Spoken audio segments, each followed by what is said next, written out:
లైగర్ తర్వాత పూరి జగన్నాథ్ గారికి, స్కంద తర్వాత రామ్ గారికి ఇద్దరు కలిసి తీస్తున్న మూవీ అయితే డబుల్ ఇస్మార్ట్.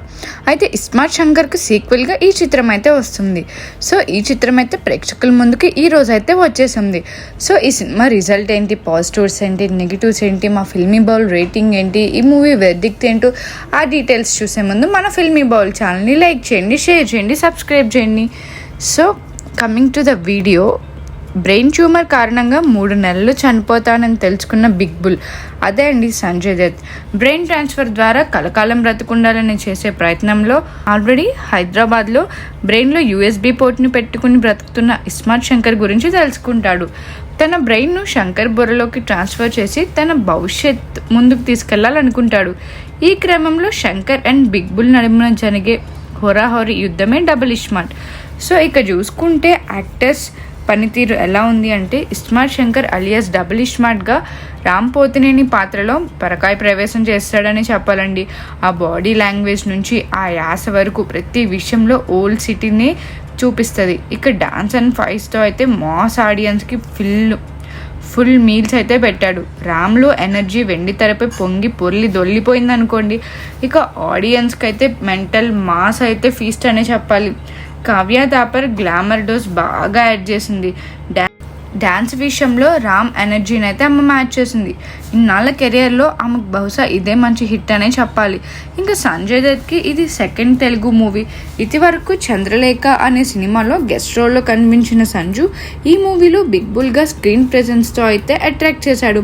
ఒంటరి తల్లి పాత్రలో నివిడి చిన్నదే అయిన నటి ఝాన్సీ మంచి ఇంపాక్ట్ అయితే క్రియేట్ చేసింది. గెటప్ సీను, బాణి, టెంపర్ వంశీ, సయాజీ షిండే తదితరులు ఓకే అనిపించారు. ఇంకా నార్మల్గా టెక్నీషియన్ వరకు చూసుకుంటే మణి శర్మ ఈ సినిమాకి సెకండ్ హీరో అని చెప్పాలి. డబుల్ ఇంపాక్ట్ మ్యూజిక్తో అలరించాడు. ప్రతి ఒక్క పాట ఆడియన్స్ను ఎంటర్టైన్ చేసింది. ముఖ్యంగా మార్ముంత చోర్చింత పాటకైతే థియేటర్ టాప్ లేచిపోయిందండి.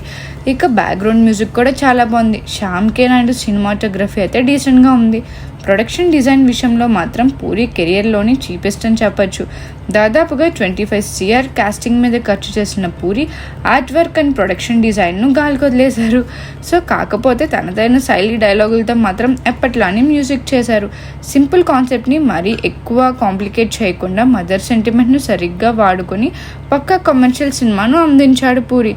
అయితే ఆలీతో ఆ జుమాన్జీ కామెడీ ట్రాక్ ఎందుకు ఇరికించాడు అనేది ఆయనకే తెలియాలి. సదరు ఎపిసోడ్స్ కానీ ఆలీ సెన్సార్కు దొరకకుండా మాట్లాడే బూతులు కానీ అత్యంత హేయంగా ఉన్నాయి. ఆలీ తెరపై చేసే కొన్ని చేష్టలు చూస్తే ఇది నిజంగానే పూరి తీసాడా అన్నట్టే ఉన్నాయి. అదే ఈ సినిమాకి చిన్న నెగిటివ్.